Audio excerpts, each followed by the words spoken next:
좋겠고요. 저를 한번 좀 따라하시겠습니다. 하늘에 속한 사람이 되라. 시작. 하늘에 속한 사람이 되라. 이것이 우리 교회 2014년 표어입니다. 여러분 꼭 외우시고 가슴에 담아두시면 좋겠고요.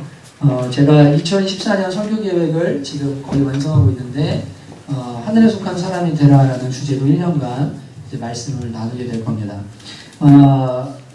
탁구대회 많이 신청해 주시고 진짜 재밌을 것 같아요. 예, 실력들이 일치월장하시고 너무 재밌을 것 같아서 많이 참여해 주시면 좋겠습니다. 훈련 사역들 기억해 주시고 복음방 강의가 오늘 있고요. 그 다음에 수요 예배, 금요 예배는 이번 주 없습니다. 명절 잘 보내시면 좋겠고 월드쉐어 아동 후원을 우리가 하다가 끊겼는데 경대위에 예배 후에 약정서를 출력해서 놔둘 테니까 거기다 주민번호를 꼭 쓰셔야 돼요. 대신에. 그리고 기고에 혹시 우리 아이와 동갑인 아이를 여자아이 해주세요 이렇게 하면 월드쉐어에서 그렇게 해주기로 했으니까 여러분 그렇게 아시고 아이들 후원하기로 하신 분들께서는 약정서를 작성하셔서 이기령 전사님에게 제출해 주시면 감사하겠습니다. 하나님 오늘 우리에게 주시는 말씀 마태복음 5장 4절 말씀 같이 읽겠습니다. 마태복음 5장 4절 말씀 한 절만 읽겠습니다. 먼저 1절부터 4절까지 한 게 있는데요. 우리 작년 2기 제자반에서 로마서 8장을 많이 암송을 했습니다. 거의 그죠? 20절 이상 26절 정도까지 암송을 했는데 우리 교회 전체가 이 마태복음 5장의 8분만큼은 좀 암송을 했으면 좋겠다는 생각이 듭니다. 계속 설교를 할 거니까요. 1절부터 4절까지 읽고 그 다음에 4절 한 번 더 반복해서 읽겠습니다. 함께 읽겠습니다. 시작. 예수께서 무리를 보시고 산에 올라가 앉으시니 제자들이 나아온지라 입을 열어 가르쳐 이르시되 심령이 가난한 자는 복이 있나니 천국이 그들의 것이며 애통하는 자는 복이 있나니 그들이 위로를 받을 것이며. 아멘. 우리 4절 한 번 더 읽습니다. 시작. 애통하는 자는 복이 있나니 그들이 위로를 받을 것이며. 아멘. 갱신된 양심의 사람이라는 제목으로 함께 하나님 말씀을 나누겠습니다. 2014년에 우리 교회 표어는 하늘에 속한 사람이 되라라는 표어입니다. 하늘에 속한 사람, 제가 2주 동안 계속 묵상을 하고 이렇게 하면서 하늘에 속한 사람의 특징과 삶의 태도를 가장 잘 보여주는 것이 바로 팔복과 이 5장부터 7장까지 나오는 산상수훈의 내용이라고 제가 2주 전에 심령이 가난한 자에 대해서 설교하면서 말씀을 드렸습니다. 그러면서 이 5장부터 7장까지의 내용을 오랜 시간에 걸쳐서 하늘에 속한 사람들의 본질, 특징, 그리고 어떤 삶을 살아야 되고 어떤 복이 있고 이러한 것들을 깊이 나눠야 되겠다는 생각을 하게 됐고 이 팔복을 그래서 6월까지 계속해서 나누려고 생각을 하게 됐습니다. 이제 오늘 이 애통하는 자는 복이 있나니 라는 이 말씀에 대해서 함께 여러분과 나누면서 하늘에 속한 사람의 특징 두 번째, 첫 번째가 심령의 가난함이었고 두 번째 특징에 대해서 그리고 그들이 받는 복에 대해서 함께 나누려고 합니다. 위험이 있으신 분 혹시 계십니까? 저는 만성 위염이 있어서 저녁에 이제 빈속에 참외나 그 다음에 딸기 같은 걸 먹으면요, 저는 그걸 몰랐었는데 속이 엄청 데리고 쓰린 거예요. 이 음식이 나랑 안 맞는 건가? 왜 그러지? 이렇게 했는데 알고 보니까 위염이 있거나 위가 부어 있거나 그런 상태에서 당이 많은 걸 먹으면, 맞죠, 그죠? 단 걸 먹으면 도리어 통증을 느끼고 아픔을 느낀다는 것을 나중에 알게 됐습니다. 그래서 속이 쓰릴 때 초콜릿도 카페인 들어있고 다니까 이제 많이 아프고요. 딸기나 참외 이런 것들 먹으면 막 가는 것처럼 아픈 거를 경험하면서 이 좀 미리 지식이 있었으면 좋은데 위험이 있을 때는 이건 먹으면 안 되는구나라는 걸 체험적으로 제가 깨닫게 됐어요. 그러면서 이 위라는 것에 대해서 늘 생각을 하면 참 많은 생각을 하게 되는데 위염이 있거나 위가 안 좋거나 그러면 이 소화기관이고 음식을 받아들여서 소화를 시키는 몸에 양분을 만드는 기관인데 단 것을 먹어도 아무리 맛있는 것을 먹어도 매우 쓰리고 아플 수가 있구나라는 생각을 하게 됐습니다. 이 위가 아프면 정말 좋은 거예요. 달콤한 건데 받아들여서 맛있다 즐겁게 소화를 시키는데 그게 안 되는 겁니다.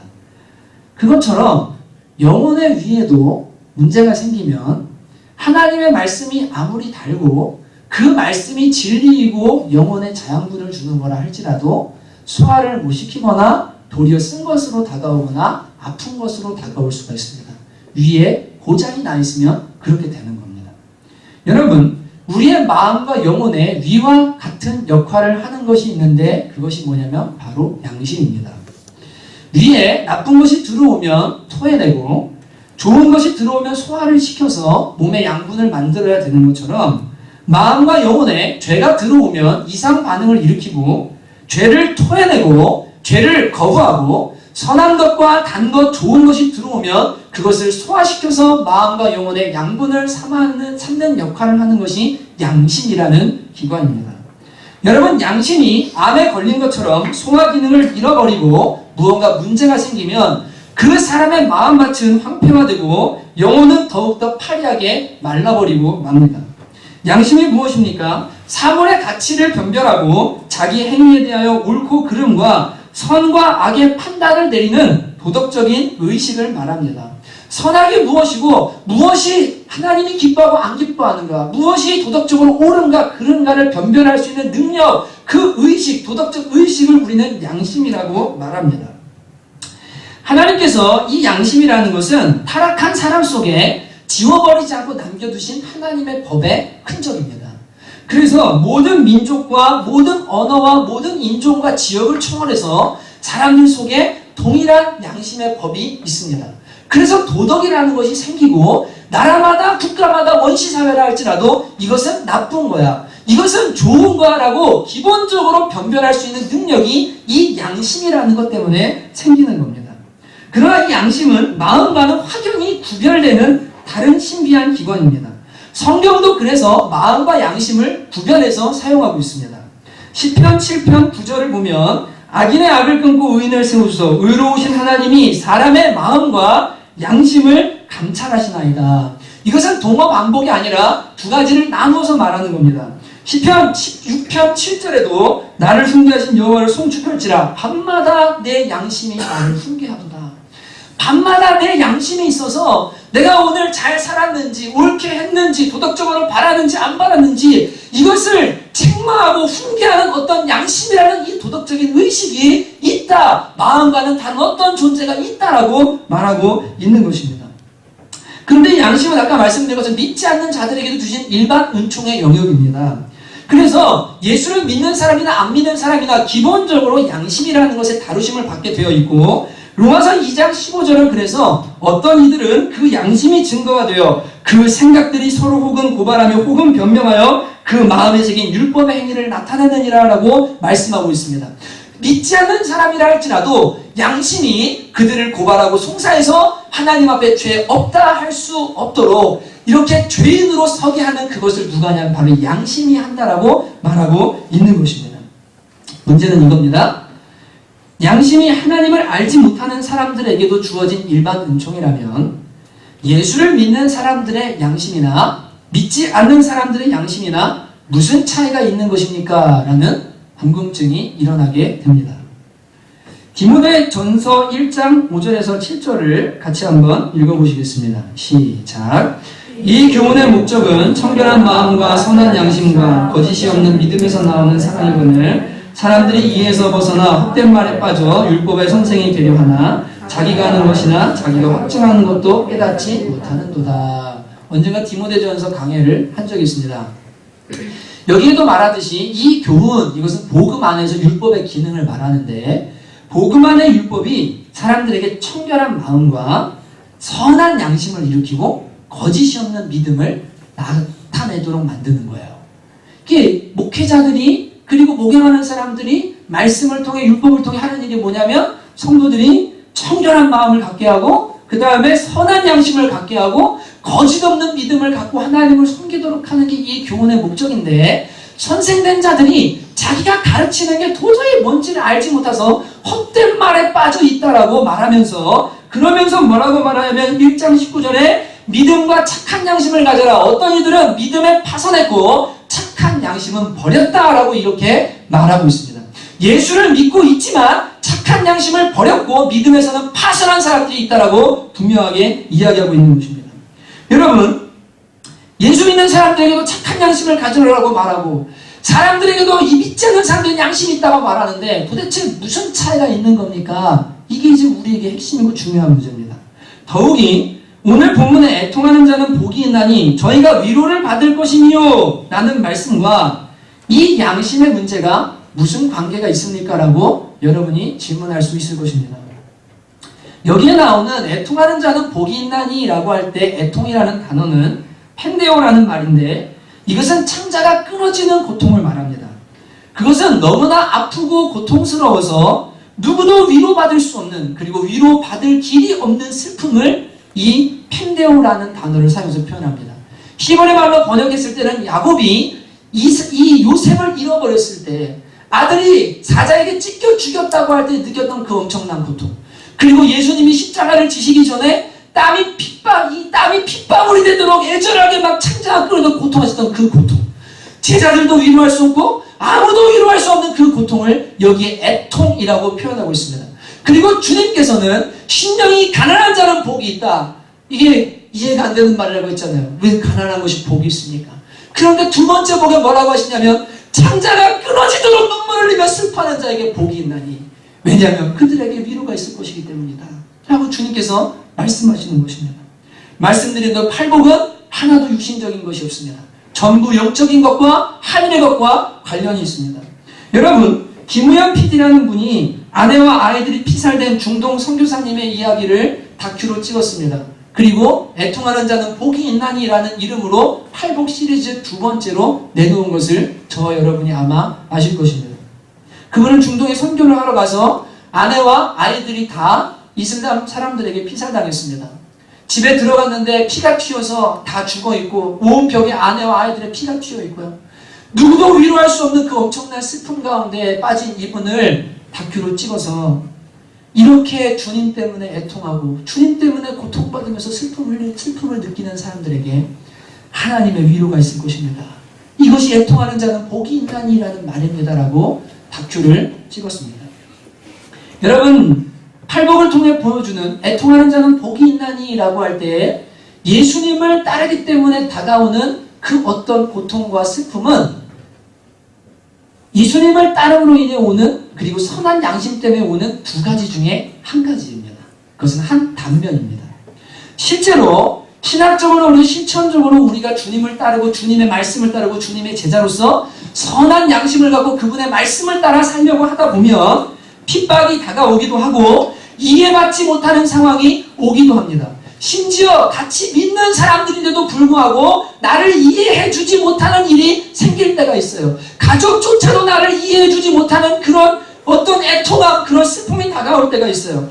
누구도 위로할 수 없고 누구도 이해할 수 없는 고통이 다가옵니다. 때로는 재정의 어려움을 당하기도 하고 수치를 당하기도 하고 가족을 잃기도 하고 생명을 잃기도 합니다. 신앙의 양심을 지키다 보면 죄와 타협하기만 하면 사람들에게 손가락질 받지 않을 수 있어요. 죄와 타협하기만 하면 나도 칭찬받고 좀 편할 수 있어요. 그런데 주님을 따르다 보면 다가오는 그러한 고통 때문에 오는 애통들이 우리의 삶에 있습니다. 맞습니다. 그때 그들은 분명히 위로를 받게 됩니다. 신앙의 양심을 지키느라, 그리고 복음의 진리를 따르느라 그들의 삶에 애통이 있다면 여러분과 제가 잘 아는 찬양처럼 당신이 지쳐서 기도할 수 없고 눈물이 빗물처럼 흐를 때 주님은 당신의 연약함을 아시고 당신을 사랑해 주시고 당신을 위해 기도해 주신다는 그 찬양처럼 실제로 우리가 고통당할 때 주님의 위로를 받는 것이 사실입니다.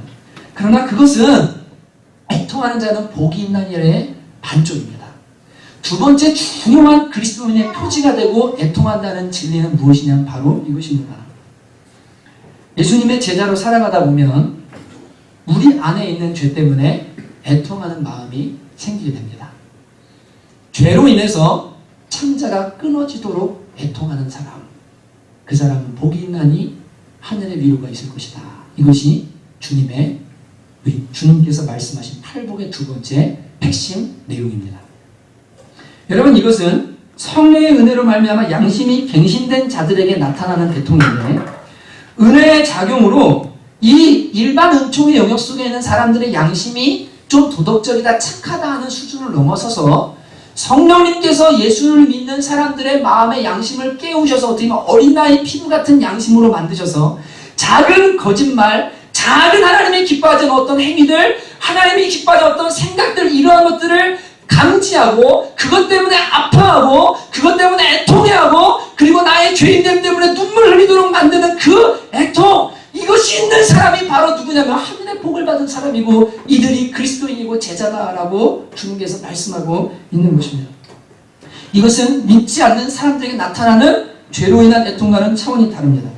히브리서 9장 14절을 보면 이건 중요한 말씀입니다. 한 7년 전쯤에 제 영혼을 뒤집어 놓은 말씀이었어요. 같이 읽어볼까요? 하물며 영원하신 성령으로 말미암아 흠없는 자기를 하나님께 드린 그리스도의 피가 어찌 너희 양심을 죽은 행실에서 깨끗하게 하고 살아계신 하나님을 섬기게 하지 못하겠느냐. 10장 22절도 같이 읽습니다. 시작. 우리가 마음의 뿌림을 받아 악한 양심으로부터 벗어나고 몸은 맑은 물로 씻음을 받았으니 참마음과 온전한 믿음으로 하나님께 나아가자. 예수님의 피가 우리의 마음에 뿌려지면 악한 양심으로부터 벗어나게 됩니다. 그리고 자기를 흠없는 자기를 성령으로 들이신 예수의 피가 어찌 너희 양심을 살려서 죽은 행실에서 돌이키게 못하겠으며 살아계신 하나님을 섬기도록 하지 못하겠느냐. 예수님의 피가 하는 일은 죄 짓고 와서 직업적으로 반복되는 죄를 가지고 와서 죄를 덮는 데 사용하는 게 아니에요.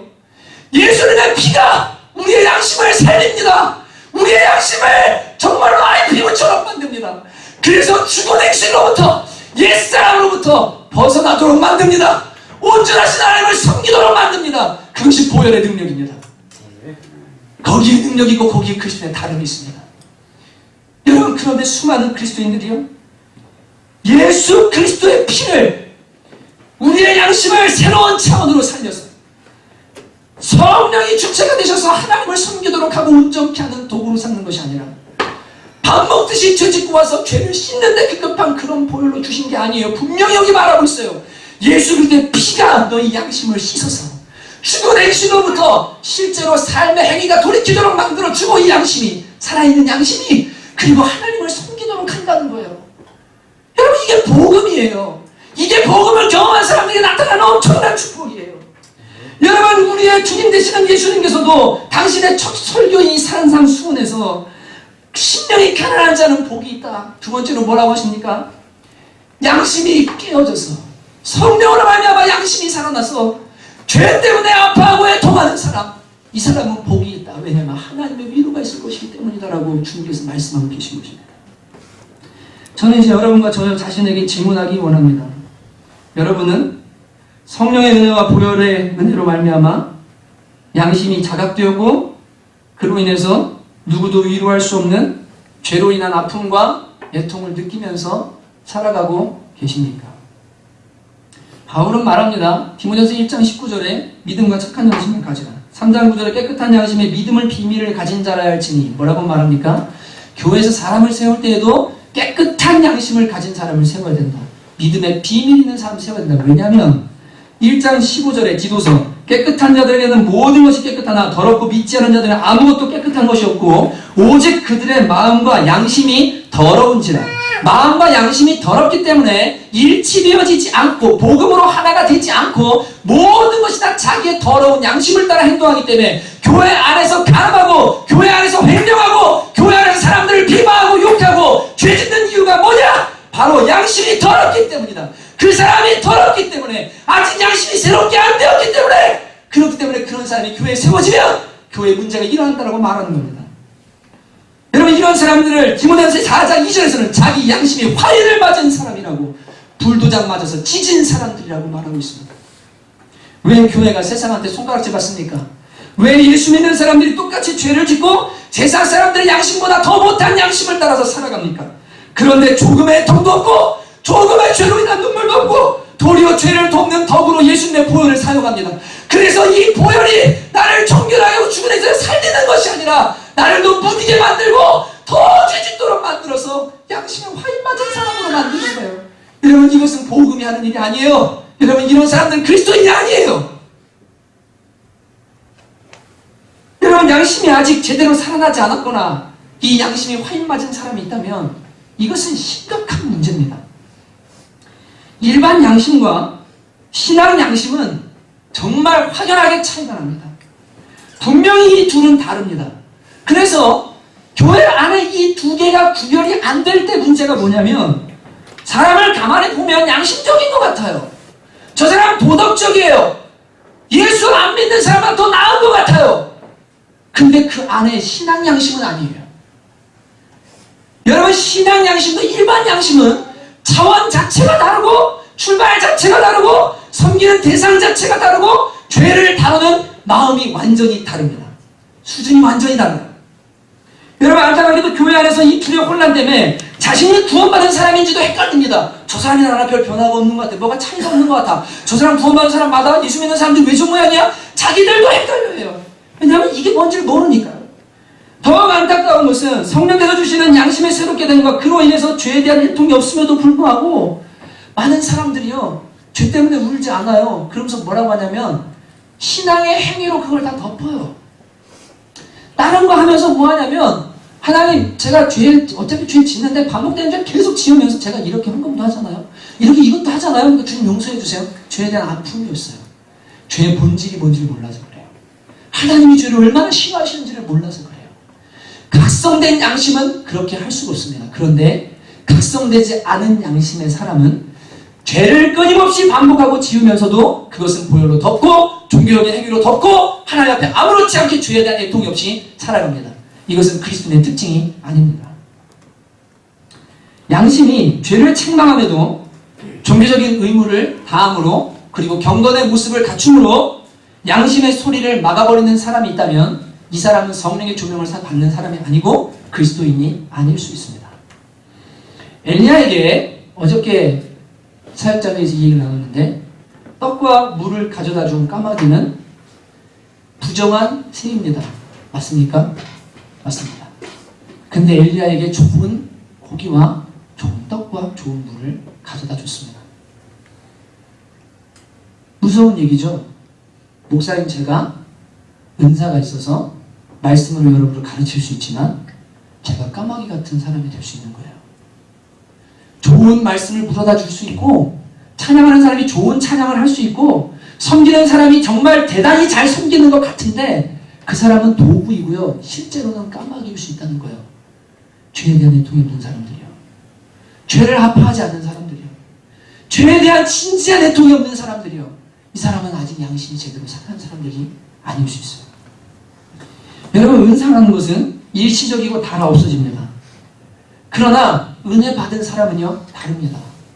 정말로 은혜 받아서 양심이 살아난 사람은 죄가 무엇이고 죄를 어떻게 다뤄야 되고 하나님 앞에 내가 어떻게 반응해야 되는지를 압니다. 그런데 은사만 있는 사람은요, 은사는 일반 은총이라고 했잖아요. 이 양심도 일반 은총에 하나님이 사람들 살만한 세상 만들려고 주셨다고 했잖아요. 어떤 사람에게 지식도 주시잖아요. 예수 믿는 사람한테 지식도 주시잖아요. 여러분, 그런 차이가 뭐겠어요? 교회의 덕을 위해 이 세상을 위해 주님이 주십니다. 그러나 그것이 다가 아니에요. 그게 그 사람의 신앙이 아니에요.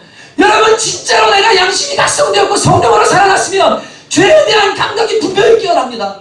그리고 분명히 죄를 애통해야 합니다. 그리고 하나님의 위로가 뭔지를 알게 됩니다. 이것이 없으면 그리스도인이 아니라고 말하는 거예요. 여러분, 종교적인 행위로 여러분의 양심의 소리를 무마하고 타인을 속일 수 있지만 교회 안에서 여러분도 종교적인 도구로 사용되어지고 하나님께서 보실 때 너는 그냥 도구였다. 내가 그렇게 한 것도 아니고 네가 그렇게 살았으니까. 복음이 다가왔는데도 너 회개하지 않았고 복음이 너를 비추는데도 네 마음을 돌아보지도 않았고 양심을 돌아보지도 않았어. 그것은 내 책임이 아니야. 그날 얼굴을 들지 못하고 지옥으로 갈 것입니다. 여러분, 그렇기 때문에 여러분이 가진 양심이 일반 양심인지 아니면 성령께서 살려내신 살아있는 각성된 양심인지를 돌아봐야 되고, 그 양심이 있다면 죄에 대한 태도가 달라지기 시작한다는 것을 아셔야 됩니다. 그래서 일반 양심과 각성된 양심의 차이는 죄에 대한 태도를 지켜보면 금방 알 수 있습니다. 첫째, 일반 양심은 죄에 대해서 슬퍼하기는 하되 죄의 결과를 슬퍼합니다. 그러나 죄 자체는 슬퍼하지 않습니다. 그런데 성령께서 주시는 죄의 각성은, 양심을 살리셔서 주시는 죄에 대한 감각은 죄 자체에 대해서 슬퍼하고 죄를 아파합니다. 하나님께서 그토록 죄를 미워하셔서 인간이 불순종이라는 죄를 짓자 자기 아들 예수님을 십자가에 못 박아서 죽여서라도 이 죄의 문제를 해결하고 자녀를 삼아야 된다는 사실을 깨달은 사람은 이 죄가 무엇인지를 알아요. 죄는 단순히 결과 때문에, 가늠했기 때문에, 혹은 도박했기 때문에, 혹은 살인했기 때문에, 혹은 도둑질했기 때문에, 거짓말했기 때문에 그 결과가 안 좋아서 아픈 것이 아니라 하나님을 아프게 했고 하나님을 실망시켜드렸고 예수님을 십자가에 못 박은 그 죄를 내가 사랑하고 있다는 그 사실 때문에 죄 자체에 대해서 각성하고 죄 자체를 미워하기 시작합니다. 그런데 성령께서 각성시키지 않은 양심은요, 죄에 대해서 죄의 결과를 아파합니다. 그러니까 회개가 일시적입니다. 죄를 짓고 나서도 이 죄의 대상이 하나님이고 하나님 앞에서 회개하고 가슴 아파하는 애통이 없이 죄가 덮어지고 그냥 무마되면 아무 슬픔도 없어요. 그러나 죄가 드러나고 문제가 돼서 고통이 다가오면 그때는 슬퍼하지만 그 슬픔은 결과가 주는 아픔만큼만 슬퍼합니다. 그리고 그 결과가 지나고 나면 다시는 그 죄에 대해서 슬퍼하지 않습니다. 걸리지만 않는다면, 그리고 그 죄가 유익을 준다면 끊임없이 그 죄를 반복할 수 있는 것이 각성되지 않은 일반 양심을 가진 사람들의 마음인 것입니다. 그렇기 때문에 두 번째로 이 죄에 대한 각성 중에 성령이 하시는 각성과 일반 양심이 주는 각성은, 성령님이 하시는 각성은 지속적으로 그 죄에 대해서 말씀하십니다. 그러나 일반 양심은 말하다가 그치고 사람들이 다 그렇게 해, 괜찮아 라고 하면 그냥 침묵하게 됩니다. 왜냐하면 그게 도덕이니까요. 하나님이 살리신 양심과 일반 양심은 다른데 이 일반 양심은 사람들이 괜찮다면 괜찮은 거예요. 그러니까 더 이상 나가지진 않아요. 그런데 성령님은 하나님이시고 그분은 거룩한 분이시기 때문에 우리의 죄를 참아 보실 수가 없어요. 끝까지 지적하세요. 계속해서 바꾸세요. 네가 이기나 내가 이기나 한번 보자. 때려서라도 바꾸셔요. 그게 성령님이 하시는 죄의 각성입니다. 그런데 어떤 그리스도인이 죄의 각성을 받다가 어느 날 멈췄어요. 성령이 소멸됐거나 양심이 화인 맞았거나 그 사람에게 주님이 떠났거나 둘 중에 하나입니다. 이것은 거짓말 아닙니다. 진리입니다. 그런 사람들 믿음에 파손했고 착한 양심을 버린 사람이라고 김현수 1장 19절에 말하는 겁니다. 여러분, 그렇기 때문에 성령께서 각성시키신 사람들은 죄 자체를 미워하기 때문에 총체적인 죄에 대한 미움을 갖지만 일반 양심을 가진 사람은 선택적으로 미워합니다.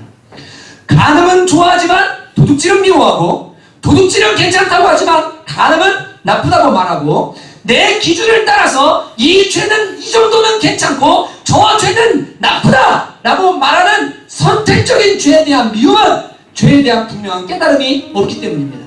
죄는 뿌리가 같습니다. 죄의 삭은 똑같이 사망입니다. 죄는 하나로부터 말미암습니다. 그래서 모든 죄는요 다 하나님이 싫어하시고 미워하세요. 이게 못 깨달아진 사람은요, 자기가 죄인인 것도 모르고 다른 사람을 향해서 뭐하냐면 자기는 거짓말하고 있으면서 저 사람의 티만 보는 거예요. 저 사람의 부족함만 보는 거예요. 계속 욕하는 거예요. 선택적으로 죄를 미워하니까요. 자기 안에 죄를 못 보는 거예요. 이게 성령이 각성시켜서 일반 양심을 가진 사람의 차이입니다. 또 네 번째로는 이 일반 양심을 가진 사람은 자연의 빛에 걸리는 것만 죄입니다. 이 말은 모든 사람들의 공통의식 속에 이건 죄야 라고 하는 것만 그 사람에게 죄예요. 그런데 성령께서 조명하셔서 양심을 살리셔서 죄를 지적하시면 더 깊고 더 은밀하고 더 속에 있는 것들까지도 성령이 뭐라고 하시면 죄라고 말씀하십니다. 그래서 끊임없이 성화를 이루십니다. 뭘 통해서요? 각성된 양심을 통해서요. 지난 금요일날 금요일 우리 전도를 하죠. 근데 그 전주 전도 때 제가 진짜 두통이 3일 동안 너무 심했어요. 그래갖고 마침 초미세먼지가 너무 심해서 그날 전도 모임 못 나갔습니다. 모임 분들이 한혜성 자매랑 제 아내랑 그리고 기영도 전사님이 음료는 못 갖고 나가도 그냥 찬양이라도 하면 좋겠다. 세 분이 찬양을 나갔어요. 그리고 저는 오후 스케줄이 그날 좀 빡빡해서 집에서 쉬다가 오후 스케줄이 좀 움직였습니다. 근데 이번 주에 이제 전도를 나오는데 제 아내가 그 전 주에 전도를 갔다 와서 그랬어요. 그 박스 줍는 아저씨 한 분 계세요. 근데 그분이 늘 손으로 된 옷인데 진짜 얇은 옷을 봄잠바 같은 걸 입고서 늘 트레이닝 같은 거 입고서 맨날 이렇게 막 콧물 흘리면서 뭐하냐면 막 박스를 막 모읍니다. 제 아내가 갔다가 오더니 여보 그 아저씨 너무 추운 것 같아. 뭐 옷이라도 좀 드리면 좋겠어 라고 하더라고요. 그 말이 제 마음에 딱 박혔어요.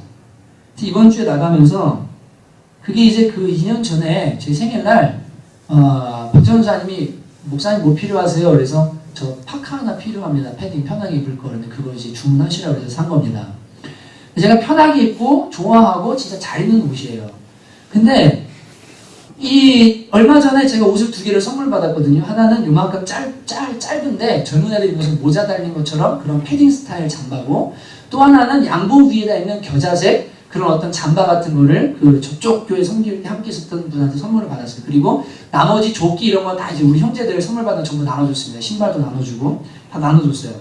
근데 금요일 아침에 내려오는데 그분한테 옷을 좀 갖다 드려야 되겠다 하고 있는데 뭘 갖다 드리면 좋을까 이렇게 하다가 그분이 박스 줍고 이제 일을 하시잖아요. 근데 제가 편하게 입는 옷을 입으시면 그분도 따뜻하게 입고 편하게 입겠다는 마음을 주셔서 그걸 입고 내려갔어요. 그런 다음에 그분에게 전도 끝나고 벗어서 선물입니다 하고 이제 드리고 왔습니다.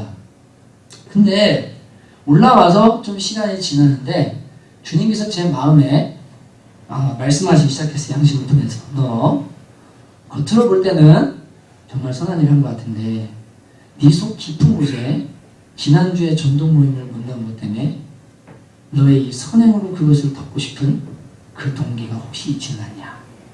한번 살펴봐라. 하나님 앞에서 기도하면서 가만히 들여다보니까 아침에 일어나서 그분이 불쌍한 마음도 동시에 들지만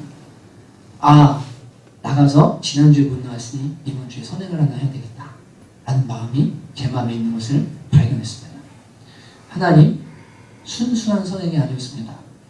제가 죄송합니다. 그리고 다음 주에 만날 때 다른 방식으로 그분을 다시 한번 섬기겠습니다. 제가 말하고 싶은 건요, 성령이 주시는 양심은요, 일반 양심과 수준이 달라요. 각성된 양심은 달라요. 그래서 예수 믿는 사람이 세상의 빛과 소금이 될 수 있는 거예요. 그것 때문에 고통당하면서 눈물을 흘리면 주님이 위로해 주시는 거예요.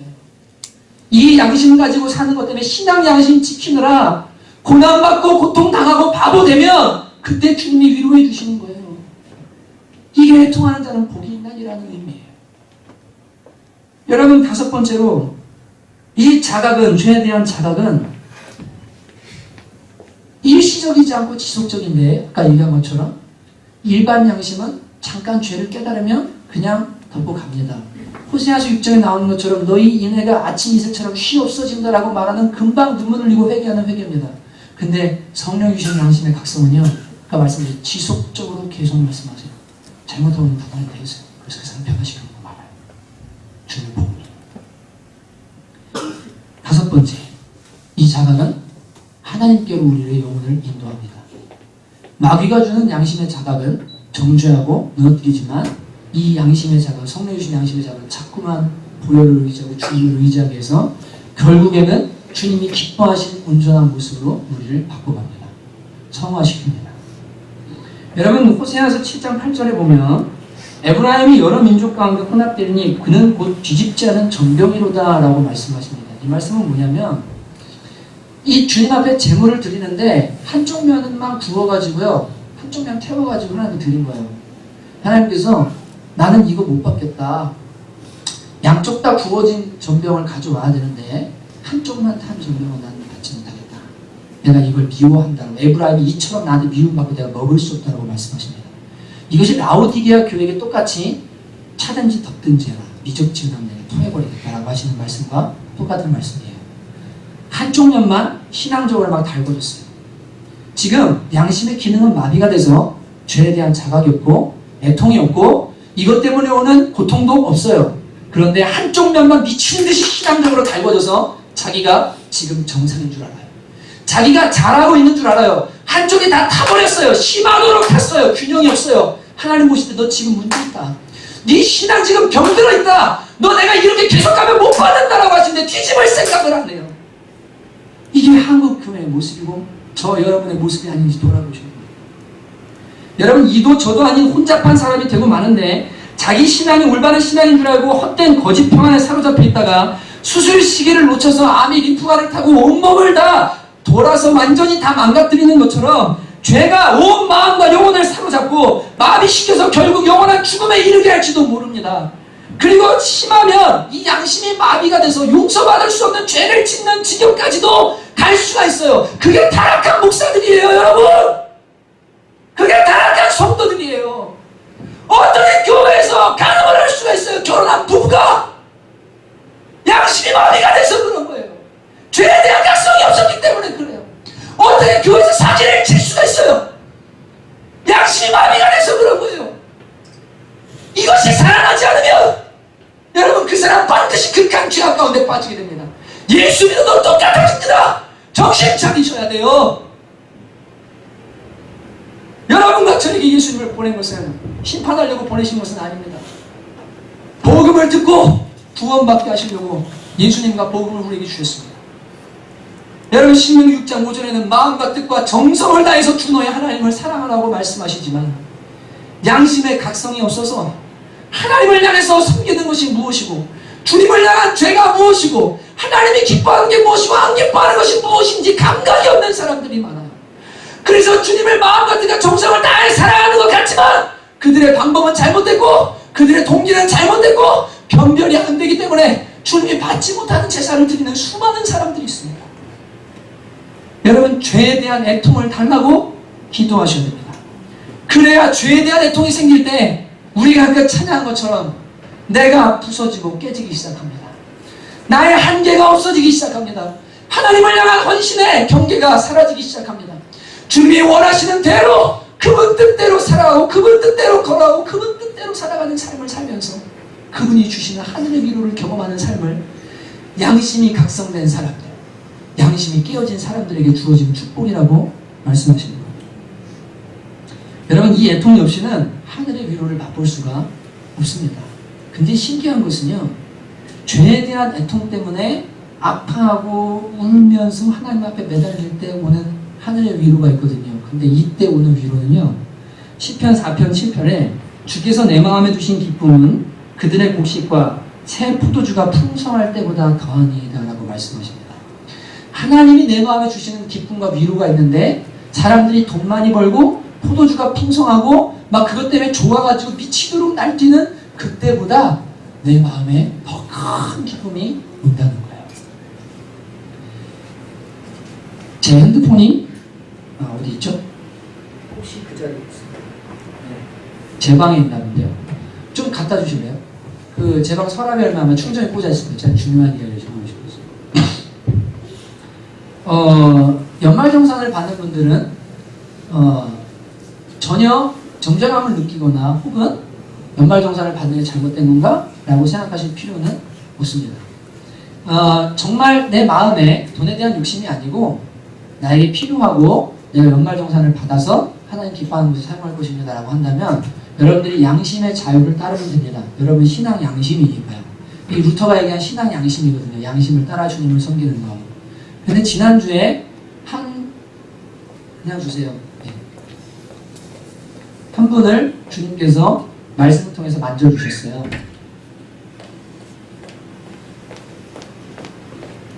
지난주 예배 전에 한 형제가 저에게 목사님 연말정산을 좀 해주시면 좋겠습니다 라고 했습니다.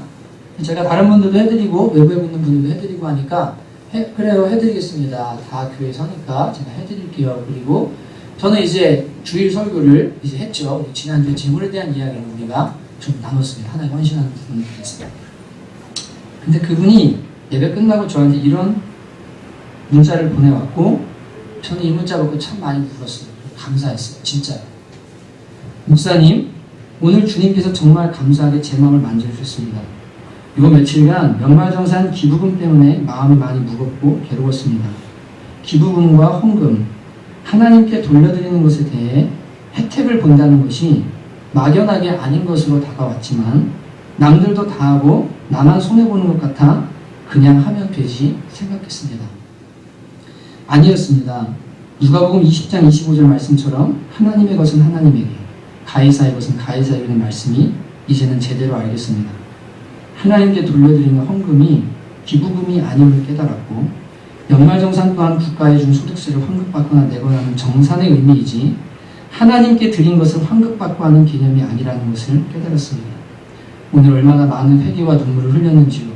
저의 내면을 바라보게 됐고 썩어빠진 물질에 대한 마음을 아주 명확하게 잡아주셔서 너무 감사합니다. 이제 이 마음이 결단 흔들리지 않도록 기도와 순종으로 살아갈 것이네요. 말씀 전해주신 목사님들 진심으로 감사드립니다. 하나님의 말씀이 이분에게 다가갔는데요. 기부금이라고 헌금을 다 주인이신 하나님께 돌려드린 건데 내가 그걸 또 환급받아야 된다. 성령께서 양심을 각성시켜 주시고 하나님 앞에 그분이요 지난 주일에 펑펑 울고 제일 늦게 나왔어요. 약간 부러워져. 제가 하나님 감사합니다. 하나님 감사합니다. 교회가 끊어져도 그만 안 끊어져도 그만인데 하나님 앞에 순전한 양심으로 섬기려고 하는 사람들이 생겨나니 주님 정말 감사합니다. 마지막 때 순전한 주님의 신부 되게 해주십시오. 바보라는 소리 들어도 멍청하다는 소리 들어도 주님 앞에 자기가 가진 신앙의 양심을 가지고 자유롭게 주님 섬기는 사람을 나타나게 원합니다. 여러분 다 하니까 다 하는 분이 자유한 분들은 자유하세요. 양심의 자유라고 말했으니까요. 다 하니까 나도 자유하면 되지라고 하는데 내 마음에는 계속 이게 막 걸려요. 성령께서 아니라고 말씀해요. 순종하고 나니까요. 기쁨과 평강이 막 몰려오기 시작하는 거예요. 각성된 양심을 따라서 주님을 섬기기 시작할 때 하늘의 평강과 하늘의 위로와 하늘의 고아를 맛보게 되는데 죽은 행실로 하나님을 섬기고 죽은 전통으로 하나님을 섬기고 죽은 양심으로 하나님을 섬기고 교회를 섬기니 여러분 그 안에 진정한 기쁨과 진정한 축복이 없는 것입니다. 여러분 저는 2014년에 하늘에 속한 사람이 되라 라는 제목으로 설교하겠다고 이야기했습니다. 여기 나오는 팔복은 말씀드린 것처럼 하나도 물질적인 것이 없습니다. 전부 영적인 것들입니다. 그리고 우리의 심령과 관련되어 있는 것입니다. 저는 2014년에요 여러분과 제 마음에요 죄 때문에 아파할 수 있는 마음을 주셨으면 좋겠어요. 성령님이 각성시켜 주신 양심이 말하는 죄를 붙들고 아파하고 눈물을 흘리시는 마음을 주셨으면 좋겠어요. 열린교회에 전도사고시를 보러 갔을 때 그 교회가 참 부러웠습니다. 두 칸마다 휴지가 놓여있고 각티슈가 놓여있고 그날 평일 낮인데도요 교회 본당에 기도하고 싶은 마음에 잠깐 쉬는 시간에 들어갔는데 이곳 저곳에서 흐느끼는 소리들이 들리는데 사람은 안 보여요. 그래서 보니까 바닥에 무릎을 꿇고 그 낮 시간에 가까운 직장에 있는 사람이 잠깐 남자 나와가지고 무릎 꿇고 기도하고 있고 어떤 아주머니 집사님 같은 데 기도하고 있고 기도의 내용이에요. 옆에 가까이 가서 들어보니까 마음에 슬픔이 있어서 괴로운 일이 있어서가 아니에요. 그것도 기도해야 되지만 하나님 앞에 자기가 말씀대로 살지 못하는 자기를 깨뜨려 주시고 자기 좀 죽여달라고 하나님 앞에 눈물을 흘리면서 기도하는 그 성도들이 바닥에 엎드려 있는 그 교회 보면서요. 목회하려면 저렇게 하고 싶어요. 정말 저렇게 하고 싶고 주님 우리 교회가 그런 교회 되길 원합니다. 하나님 앞에 죄 때문에 우는 교회가 되게 해주십시오. 처음 전도사 고시를 볼 때 그 마음의 소원이 제 마음에 정말로 강력하게 품어졌어요. 전 여러분에게 질문하고 싶습니다. 어젯밤에 저는 교회에서 잤어요. 잠이 안 왔습니다. 왜냐하면 이 설교의 주제가 너무 무겁고요. 제 마음을 많이 짓눌렀어요. 여러분 죄 때문에 언제 물어보셨습니까? 성령님은 예수 믿은 지 얼마 안 되는 성도라 할지라도 저한테 전화가 왔는데 제가 분명히 시간이 있어요. 근데 만나기 부담돼서 죄송합니다. 다른 스케줄이 있습니다. 끊고 가만히 있으면요. 이 안에서요. 애통하시기 시작해요. 창자가 끊어지도록 가만 안 놔두셔요. 너 거짓말했다. 너 거짓말했다. 너 거짓말했다. 거짓은 사단이 거짓의 아비다. 너 하나님께 속한 사람 맞냐? 너 거짓말했다. 성령님이 계속해서 말씀하셔서 수화기를 들고 성도님 제가 잘못했습니다.